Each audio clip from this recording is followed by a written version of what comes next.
called together, called by bell and bird, called by grass and clouds, called by the beat of our hearts, to join again the living tradition we share, to answer again the call to reason and curiosity. Today, with the bell ringing from Bongyangsa Temple in the Gangnam district of Seoul, Korea, and the meadowlark singing in the meadows of the Americas, let us remember the fifth of our tradition's sources, humanist teachings which counsel us to heed the guidance of reason and the results of science, and warn us against idolatries of the mind and spirit. Please join me in singing hymn number 339, Knowledge, They Say. Please rise as you are willing or able.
Welcome.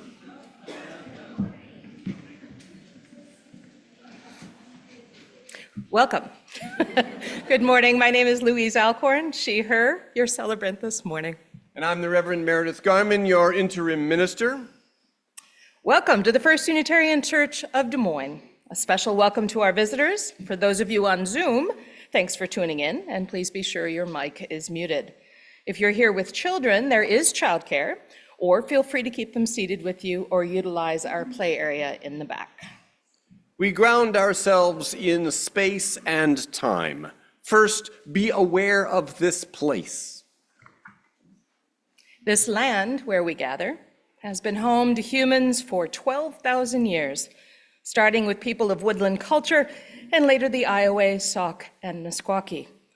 Other animals, such as the least tern, once inhabited these lands in much greater numbers.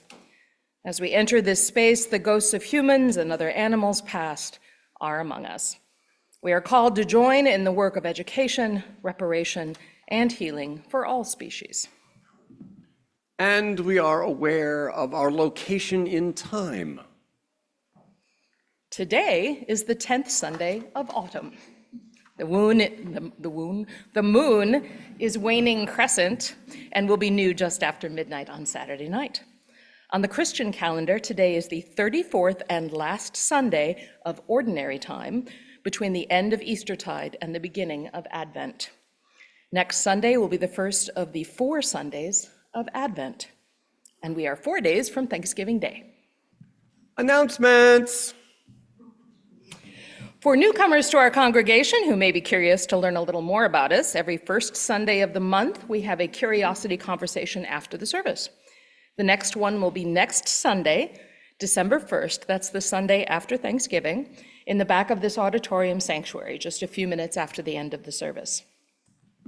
This year's curriculum for spiritual growth and learning is sketched in our thematic ministry flyer available on the back table, and also this basket up front. Our theme for November is reason, and for December will be awe and wonder.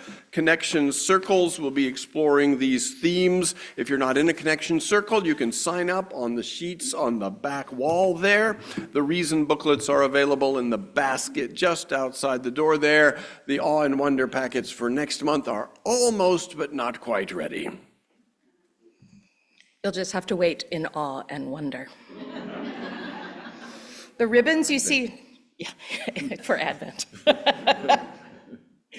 The ribbons you see displayed in our windows commemorate loved ones no longer with us.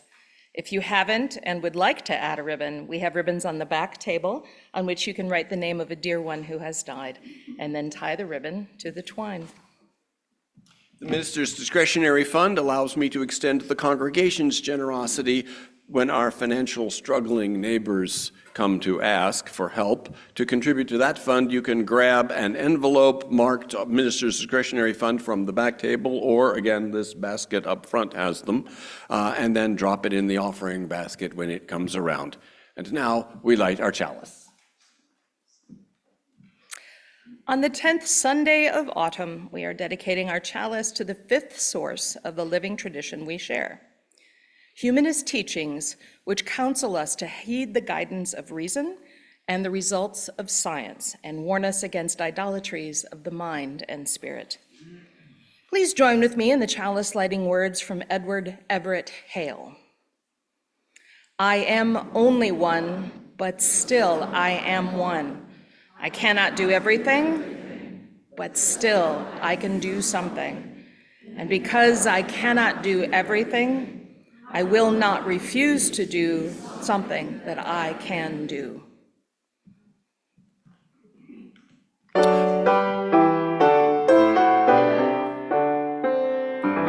One moment. Nice little warm up there. We are a people of covenant, not creed, and we express our covenant in our denomination's bylaws, our bond of union, our mission, and our relational covenant. Today, please join me in affirming our congregation's bond of union. We covenant to associate ourselves together for the study and practice of morality and religion as interpreted by the growing thought and noblest lives of humanity, hoping thereby to prove helpful one to another and to promote truth, righteousness, and love in the world. And now our sung invocation.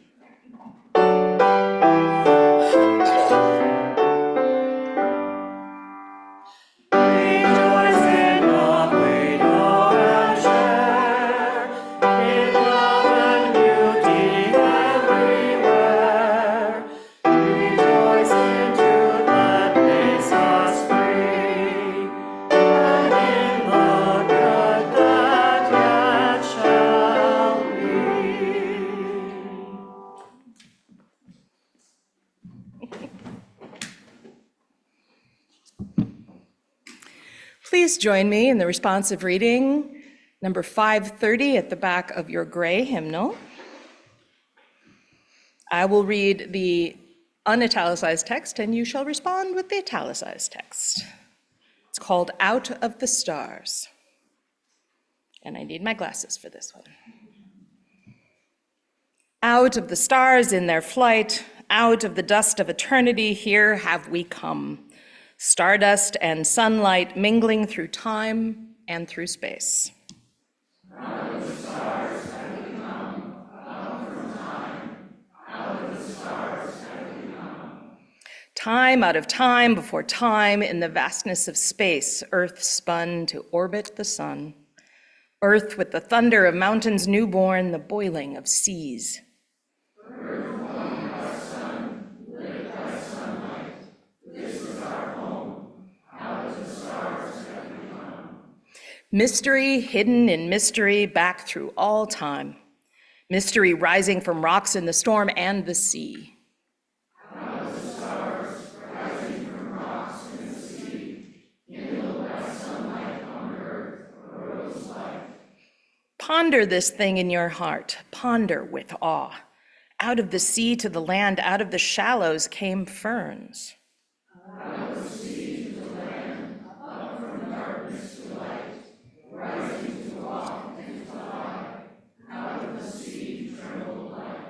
Ponder this thing in your heart, life up from sea.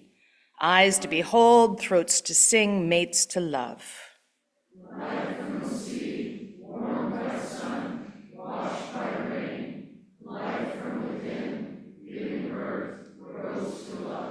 This is the wonder of time. This is the marvel of space. Out of the stars swung the earth. Life upon earth rose to love.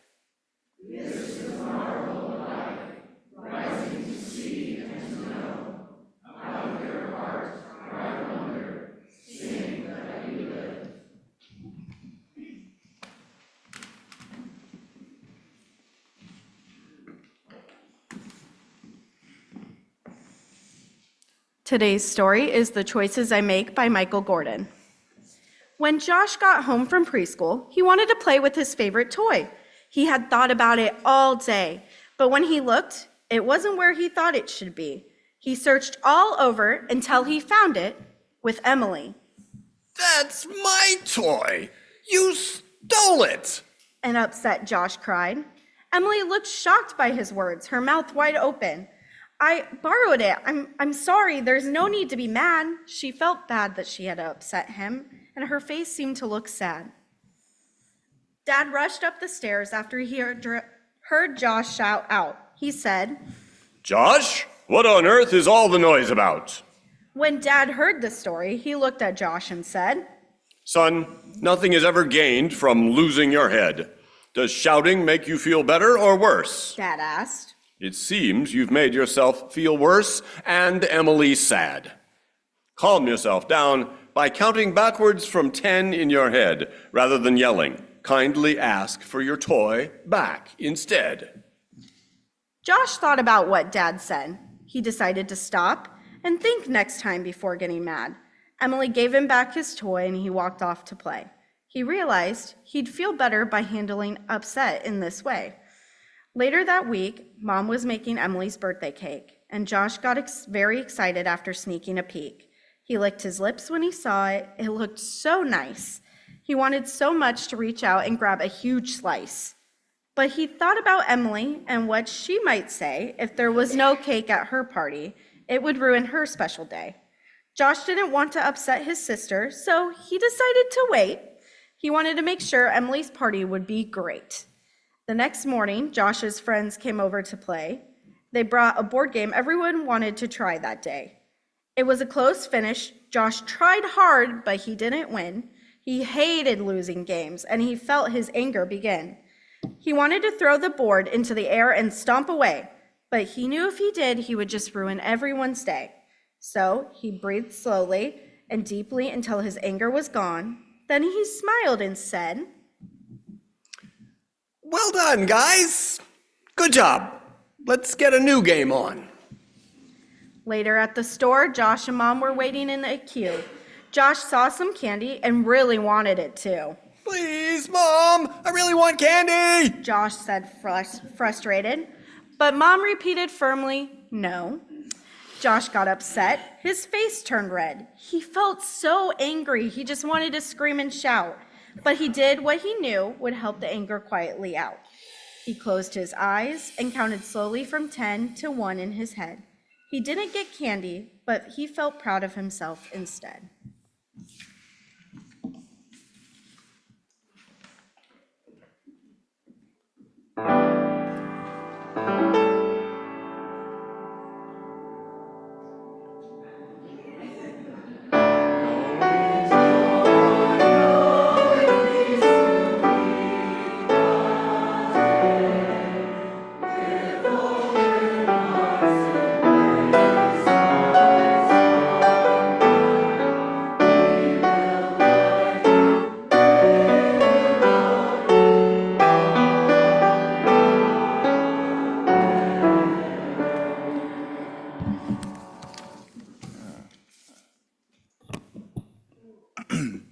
Hi, my name is Oge. My pronouns are his and I'm from the Adult Programming Committee, and we have a request for you.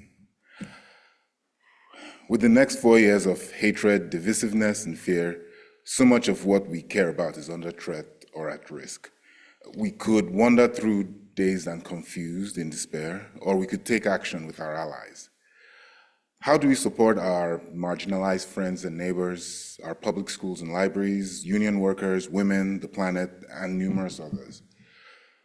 Well, the adult programming team will work with our minister to organize programs like forums, classes, and groups about how we can live our values and care for each other in the face of a political environment that is hostile to much of what we care about.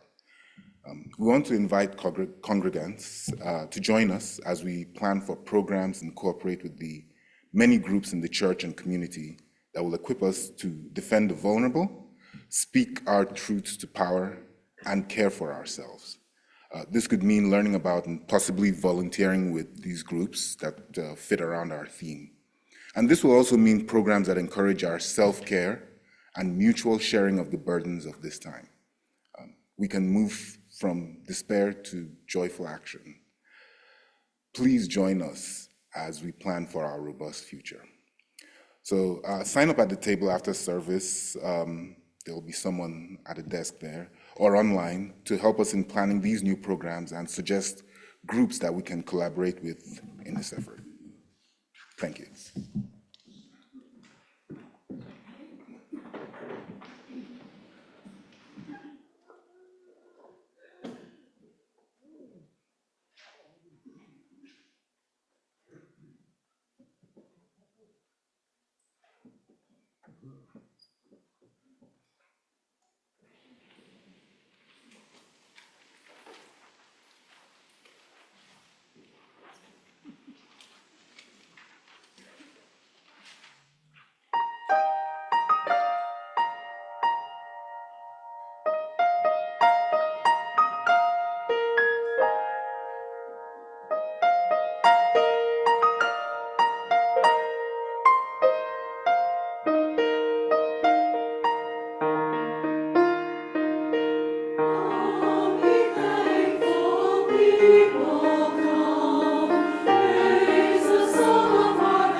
Good morning.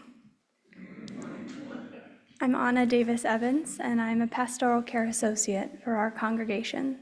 My pronouns are she, her, hers.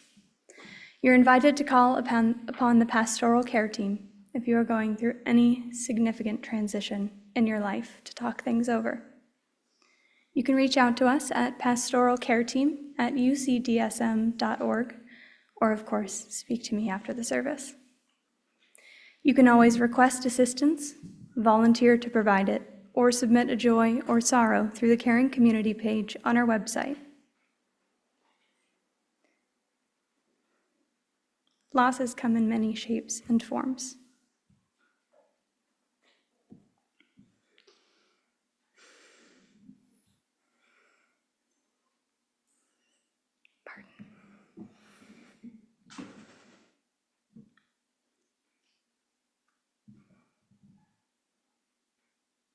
Much as I'm trying to do with myself at this moment, I invite you to hold yourself gently.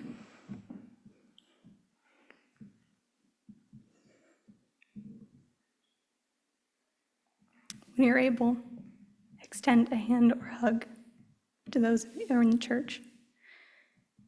It can be really challenging for our congregants to return to church after experiencing a loss. To those of you who have done so, we see you, we honor that challenge. And to those of you on Zoom who have yet to do so, there is space for you here. We have the following joys and sorrows to share. A celebration of life gathering was held yesterday at the church for John Royal, a longtime member of this congregation. A life well lived was honored with laughter and tears.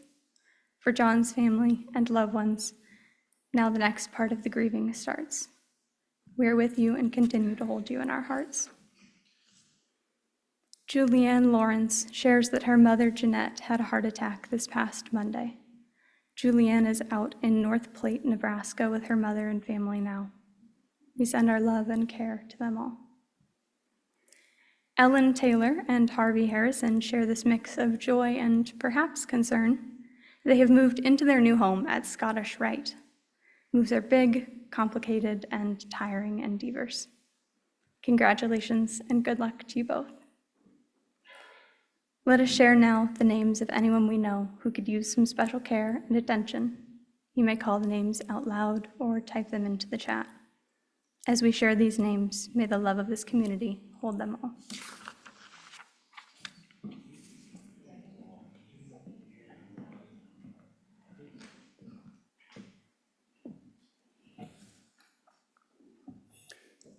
Dear goodness, beauty, and truth. Our Thanksgiving Day is 4 days away. As we celebrate our gratitude for being able to overeat and for all of our life's bounty of things good and beautiful and true, let us also hold in our hearts the native peoples of this land, because this holiday is interwoven with a false romanticized story about Plymouth Pilgrims and the Wampanoag people. Let it be an occasion for us to include among our celebrations remembrance and reflection on the devastating impact of European colonization on the pre-Columbian peoples of North America. Last year, our Sunday service was dedicated to correcting the myth. You may wish to review the text of that service. It's on liberalpulpit.org, posted November 19th of last year. A few points of the story. The Wampanoag man, often celebrated as a friend of the Pilgrims, Tisquantum, sometimes called Squanto, spoke English because traders had enslaved him and forcibly taken him to England. When he finally escaped and made his way back home, his community had all died from smallpox that his captors left behind. He was friendly to the Pilgrims who moved into the land of his people because none of his own people were left. He was able to find work with the Pilgrims as a translator and helped them negotiate treaties which were not honored by newer European arrivals. There appears to have been a shared meal between Europeans and Wampanoag people in 1621, but no one thought of it as a Thanksgiving. It was 16 years later, in May 1637, when English and Dutch mercenaries attacked the Pequot tribe and killed over 700 people, that the governor of the Massachusetts Bay Colony declared a day of Thanksgiving in celebration. Since then, various governors and presidents have called for days of Thanksgiving to commemorate various events. It did not become an annual holiday until 1863, when Abraham Lincoln chose a Thursday in November to celebrate Civil War victories. So as you gather round the table this year, give a thought to the indigenous people and their allies who will be gathered on Coles Hill overlooking Plymouth Rock, as they have gathered every Thanksgiving Day since 1970, to commemorate a national day of mourning and to remember the slaughter of millions of Native people, the theft of Native lands, and the erasure of Native cultures. Organized by the United American Indians of New England, participants honor Indigenous ancestors and Native resilience. I encourage you to watch at least a part of it. It'll be live streaming on YouTube. Look for National Day of Mourning. We have the great good fortune to be able to care. The greatest blessing is to have the capacity for compassion. Joy and sorrow are always interwoven if we are paying attention. When we seem to be having only joy or only sorrow, it's because we're not paying attention to the other. Joy evokes gratitude as sorrow evokes compassion. Gratitude and compassion are dishes best served together. May you find them both amply supplied at your Thanksgiving table. May we delight in what is good, confront what is cruel, and heal what is broken. Amen.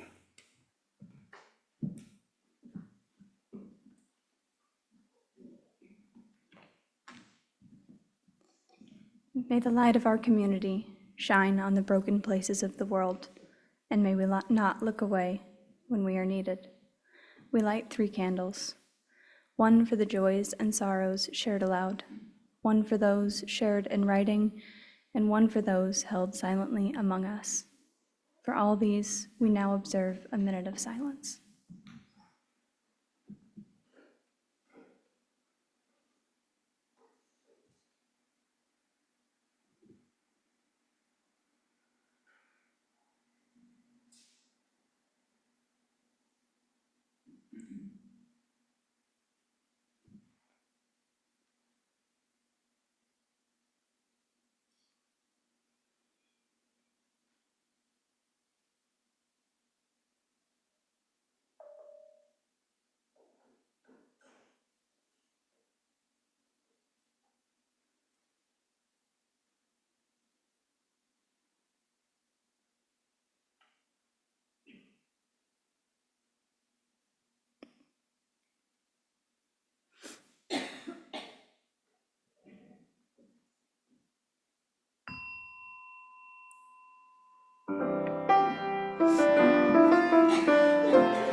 Comfort me, comfort me, comfort me, oh my soul. Comfort me, comfort me, comfort me, oh my soul.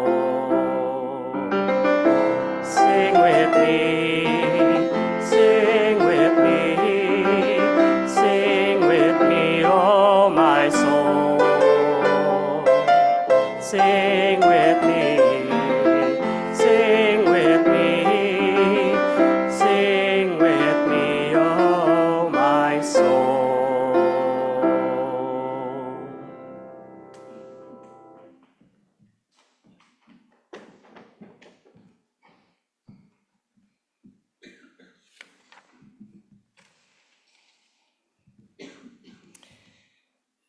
The living tradition we Unitarian Universalists share draws on many sources. In 1961, the Unitarian Universalist Association was formed from the consolidation of the Unitarians and the Universalists. The first UUA bylaws adopted that year, 1961, identified sources of our living tradition and included mention of one of those sources as humanist teachings which counsel us to heed the guidance of reason and the results of science, and warn us against idolatries of the mind and spirit. In 1985, revisions of the principles and sources were adopted, but that language about humanist teachings was retained without change from the 1961 bylaws. Today, we celebrate our humanist heritage. A key document of the American religious humanism is the Humanist Manifesto of 1933. The entire manifesto is relatively brief, just a couple of pages. Here are some excerpts which will give you the flavor of the document, including the male-dominated language of the time. This is about 1/3 of the entirety.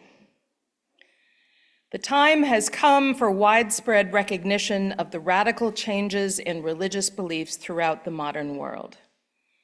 In every field of human activity, the vital movement is now in the direction of a candid and explicit humanism. Today, man's larger understanding of the universe, his scientific achievements, and deeper appreciation of brotherhood have created a situation which requires a new statement of the means and purposes of religion. We therefore affirm the following. Religious humanists regard the universe as self-existing and not created. Humanism believes that man is a part of nature and that he has emerged as a result of a continuous process. Humanism asserts that the nature of the universe depicted by modern science makes unacceptable any supernatural or cosmic guarantees of human values. Religion must formulate its hopes and plans in the light of the scientific spirit and method. We are convinced that the time has passed for theism or deism. Religion consists of those actions, purposes, and experiences which are humanly significant. Nothing human is alien to the religious. The distinction between the sacred and the secular can no longer be maintained. In the place of the old attitudes involved in worship and prayer, the humanist finds his religious emotions expressed in a heightened sense of personal life and a cooperative effort to promote social well-being.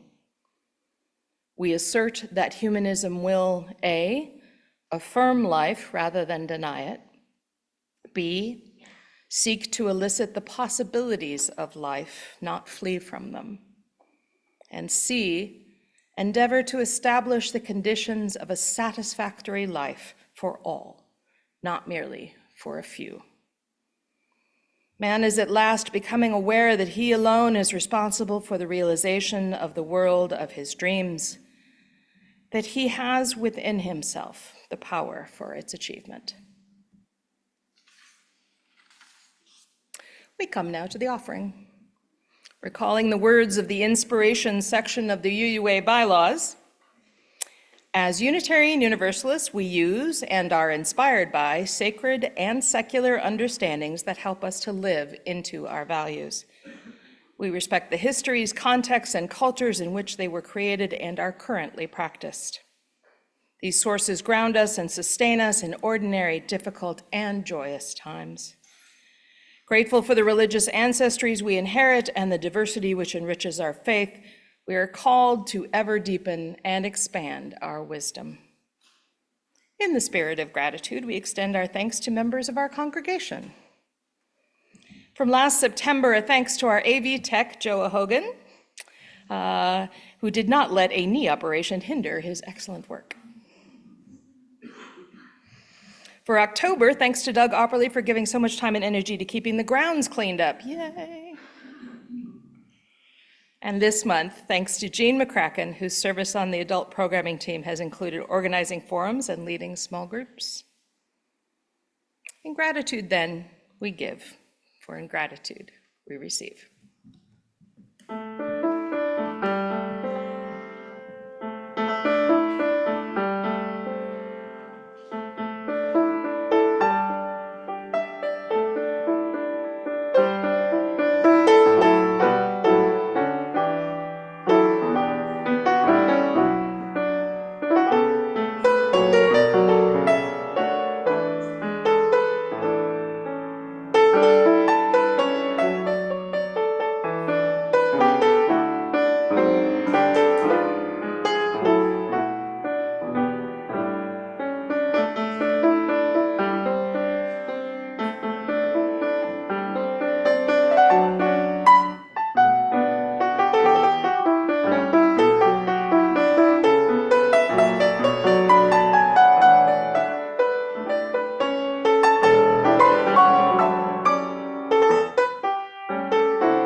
There is no God, and she is always with you.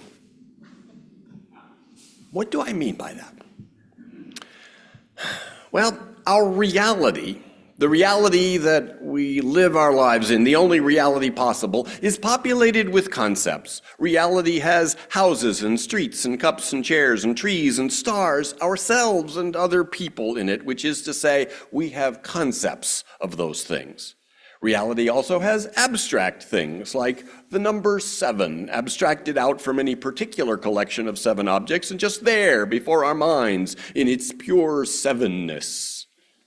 Reality has abstract things like freedom and love, like greed and anger and ignorance, like music and the rule of law, also abstracted out from any particular example and present to mind as a concept of what all members of a set of examples have in common.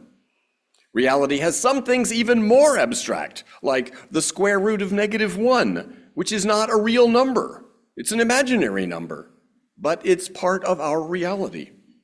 Other imaginary things, like unicorns and dragons and Harry Potter, are also among the concepts that populate our reality. Most of us know who Huckleberry Finn is. We understand that our concept of him is in the category of fictional characters, but he exists for us as a concept nonetheless. But part of the concept of God is that God is way beyond the capacity of our limited, finite human minds to conceive. Whatever your concept of God is, it's wrong, because it's just one more limited, finite human concept. The concept of God thus cancels itself out as a concept.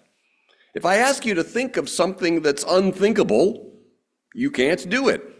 Think something that not only you now today cannot think, but that no human or collection of humans jointly will ever be able to think. You can't do that, of course, because if you could, it wouldn't be unthinkable. So we can have no concept of such a thing. Reality is populated with concepts, even concepts of fictional and imaginary things, but the concept that can't be conceived is not among them. It can't be a part of our reality, cannot be invoked as an explanation, can't be prayed to or cursed, can't interact with us or our world. And that's how I would unpack the first part, there is no God. At the same time, there is always something with us that is just outside our capacity to think it. We might want to call it the mystery, but even the name mystery is a concept. For that matter, always with you is a concept too, yet I think it is inescapable. If, as noted, our thought, our understanding, our awareness, our love is limited and finite, yet also growing, or at least evolving and changing, then there's always that toward which our aspiration may be pointed, even if we can't quite conceive of what it is. It's a something, and it's always there. And it is fertile and fecund, and it bears new life, so I call it she. So I wanted to put that out there at the outset. I'll be circling back to that as we explore today our fifth source, Humanist teachings, which counsel us to heed the guidance of reason and results of science, and warn us against idolatries of mind and spirit. First, then, I want to celebrate our humanist tradition, which continues to inform who we are as Unitarian Universalists. The 1933 Humanist Manifesto, from which Louise shared in our reading today, was very much a product of developing Unitarian thought. A key moment, perhaps we might say the beginning, of American religious humanism, or at least the first coming together of the people who, working together, would systematically develop and spread American religious humanism, happened 15 years earlier than the 1933 Manifesto. It happened in 1918, and it happened right here in Des Moines, Iowa. The minister of this congregation back then was Reverend Curtis Reese. He had been preaching from this pulpit I am now honored to occupy some of the ideas that would later come to be identified as humanist, though Reese wasn't calling it that then. This Des Moines congregation hosted the 1918 gathering of the Western Unitarian Conference, and a minister from Minneapolis named John Dietrich came down for the event. Dietrich and Reese got to talking, and they discovered that they had each been developing a conception of religion without God. Dietrich called it humanism, and that's the name that stuck. Through the years that followed, Dietrich and Ries collaborated in developing, promoting, and organizing the humanist movement that culminated in the 1933 Humanist Manifesto. That Humanist Manifesto of 1933 had 33 original signatories, 15 of whom were Unitarian Universalist ministers, including Dietrich and Ries. One Universalist minister was a signatory, as were 17 other prominent public intellectuals who had been brought on board with the project. When I reread that manifesto, I am stirred and moved by the boldness of these humanists 91 years ago, by their vision and their hope. The implicit critique of traditional religion, which for them pretty much meant Christianity, is valid. The West's religious tradition is often not harmonized well with the understandings emerging through the work of scientists. The West's religious tradition has sometimes obstructed rather than aided progress in addressing modern social problems. It has often separated people rather than bringing them together. And so the humanists said, let's do religion. Religions have always been means for realizing the highest values of life, and we need that. But let's have religion without God.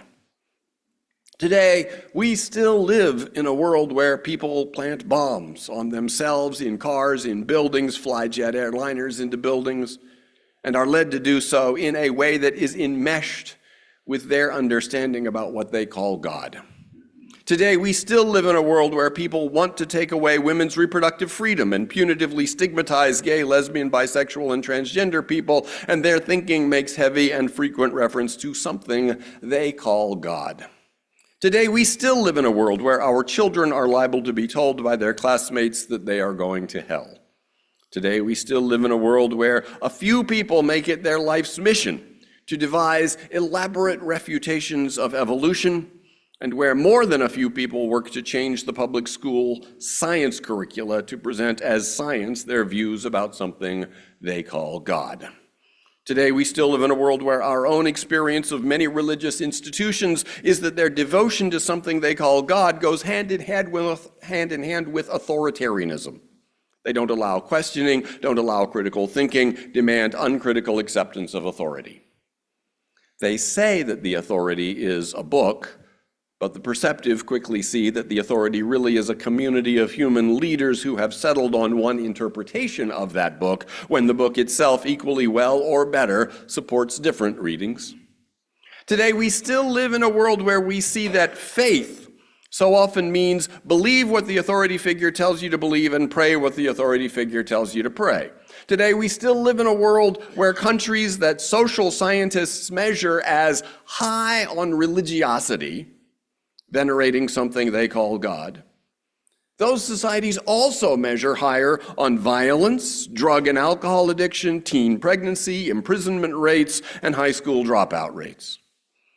No wonder it would seem important to humanists 91 years ago as well as today to call for a religion that doesn't have this thing called God in it. In recent years, we've seen a real renaissance in religious humanism, even though it is often not labeled that.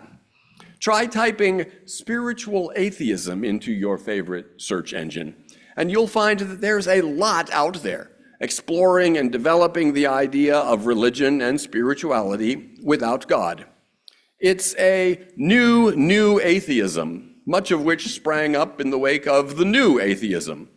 The new atheism, as it was called, refers to a spate of books grouped together that came out about 20 years ago. These included Sam Harris, The End of Faith, 2004, Richard Dawkins, The God Delusion, 2006, Daniel Dennett, Breaking the Spell, 2006, and Christopher Hitchens' God is Not Great, 2007. These books derided belief in God and also despised faith, spirituality, religion, and religious institutions. And then, about a decade later, there was another round of books that also touted atheism, but didn't want to deride anything. While still disbelieving in God, these authors explicitly valued faith, spirituality, and religion. These included Chris Stedman's Faithist, How an Atheist Found Common Ground with the Religious, 2013. Alain de Botton, Religion for Atheists, A Believer's Guide to the Uses of Religion, also 2013. If that first round of books constituted the new atheism, then this next wave might be called the new atheism. The new atheists argue that atheists, instead of deriding religion, should steal from it, because, as de Botton says, the world's religions are packed with good ideas on how we might live and arrange our societies. I will pick up from there after our interlude, something independent and humanist.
Faith, as Karen Armstrong points out, in the New Testament is the Greek word "tzeitsis," which means trust, loyalty, engagement, commitment. When Jesus calls for greater faith, he's not calling for people to cling harder to a set of propositional beliefs. He's calling for engagement and commitment. Spirituality, as growing numbers of spiritual atheists are saying, is not about spirit stuff as opposed to material stuff.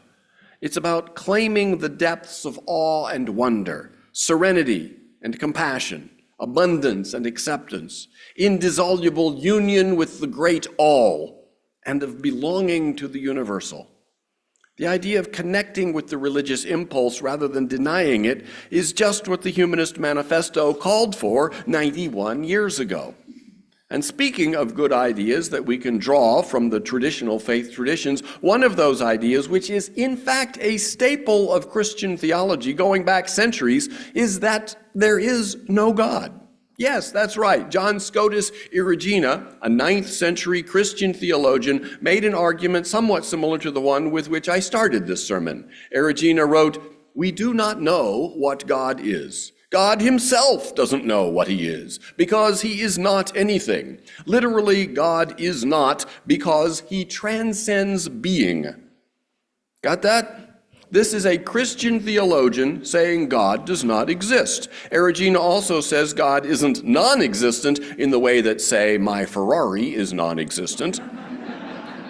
Rather, God simply transcends the category of existence and non-existence, being and non-being. To understand this, let's look again at that fifth source of the living tradition we Unitarian Universalists share. Humanist teachings, which counsel us to heed the guidance of reason and results of science, and warn us against idolatries of the mind and spirit. It might seem a little strange that this reference to idolatry is in there. Warning against idolatry is probably not among the first things that come to mind when you think of humanism. Or when you think of the repudiation of idolatry, your first thought probably wouldn't be humanism. Your first thought would more likely be the first of the 10 Commandments, or the first 2 commandments, depending on which tradition is doing the counting. Thou shalt have no other gods before me. Thou shalt not make unto thee any graven image, or any likeness of anything that is in heaven above, or that is in the earth beneath, or that is in the water under the earth. Thou shalt not bow down thyself to them, nor serve them. What's the big deal about graven images, you may wonder? Historically, it seems to have been a tribal thing. The neighboring tribes made statues and represented their deities, so the Hebrew people, to be distinctive, insisted on having no deity statuary, nor, for that matter, any angel statuary, nor things in the earth statuary, or things in the water under the earth statuary, no figurines of elephants or parrots or fish, none of that. For the ancient Hebrew people, this was part of how one affirmed one's loyalty to the tribe. They said, we're the people who don't do that, so don't do that. It may have started that way, but then a funny thing happened on the way to the temple. The sanction against idolatry ended up pointing the Hebrew people towards something more important than statuary. Just as a statue is a fixed and static, unchanging thing, a person might also have certain ideas, beliefs, concepts that become fixed and static. The commandment against idols evolved so that it was understood to be not just about statues, figurines, and graven images. It's about any concept or thought pattern that's become fixed and rigid. By abjuring graven images, the Hebrew people were subtly reoriented toward a conception of God as dynamic, unfolding, always beyond whatever you can imagine, always other than anything you think. The divine creative movement of the universe is dynamic and changing. Human understanding is ever unfolding. Idolatry means clinging to a fixed, static conception, closing ourselves off to new learning. Thus, we see that it actually is quite apt for this mention of idolatry to be included in our humanist source. The guidance of reason and the results of science continually overturn our idols, challenge what we think we know. Moreover, this is really the point I think John Scotus Erigena was on about. Anytime someone says God exists, she has some idea of what this God is that exists. And that's problematic because any concept at all, if you're stuck on it, is an idol. As soon as you have an idea of God, any idea, smash that idol and return to a stance of total openness to whatever the world might present to you without forcing it into one or another of your preconceived conceptual categories. This is humanist teaching, warning us against idolatries of mind and spirit.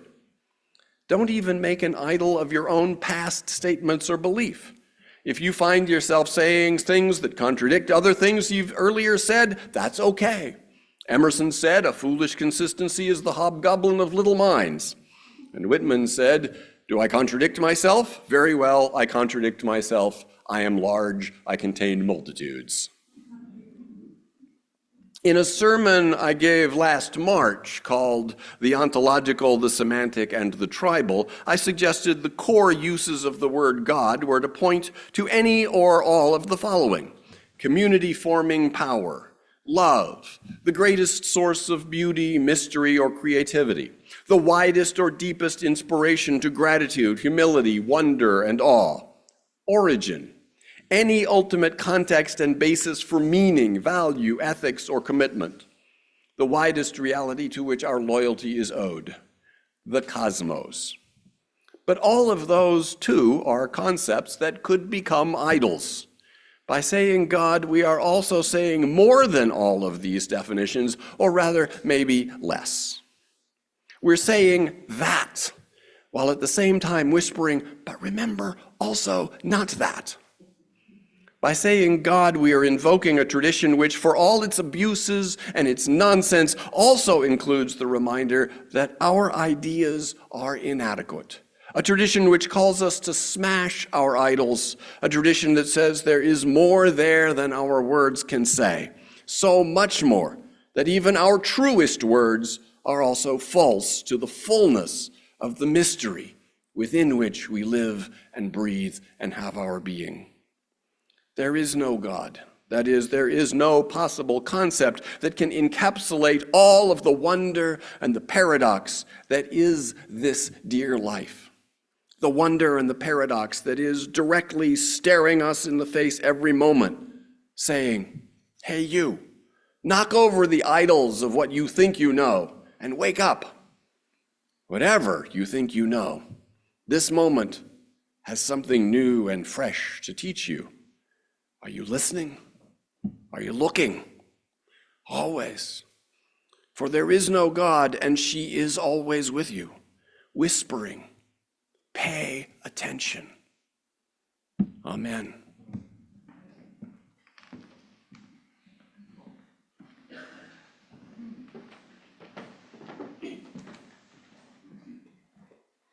Our closing hymn is number 131, Love Will Guide Us.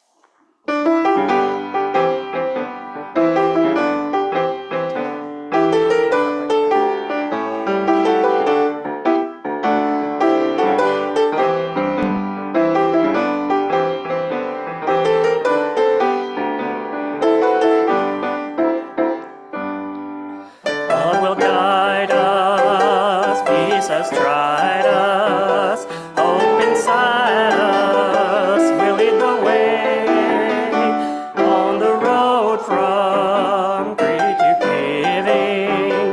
Love will guide us through the hard night.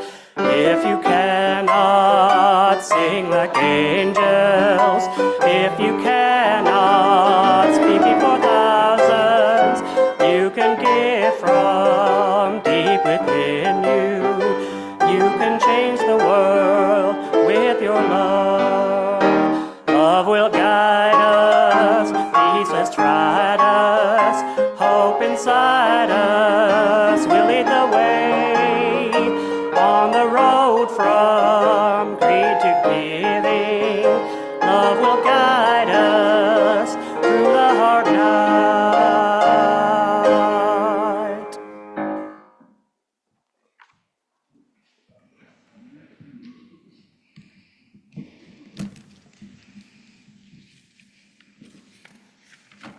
Please say with me our unison chalice extinguishing words on the screen.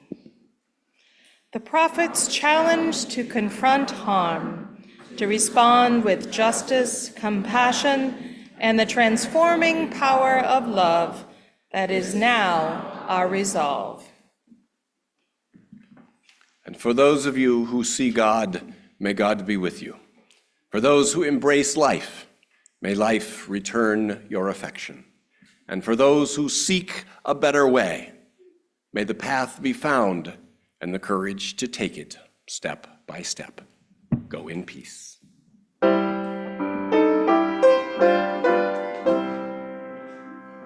Soul of truth, eternal goodness,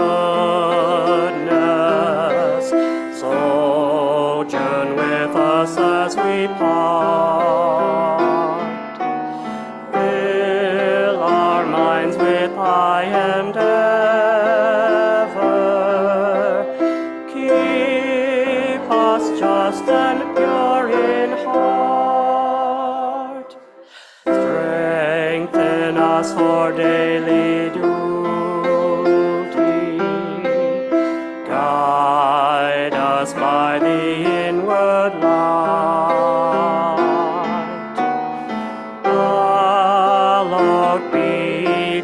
Amen.